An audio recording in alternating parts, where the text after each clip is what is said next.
Carine le foto, carina anche tu consigli.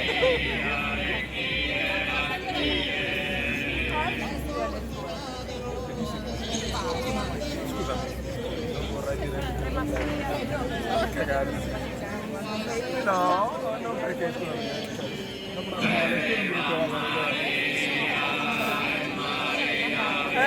già, in quella foto sì, con me.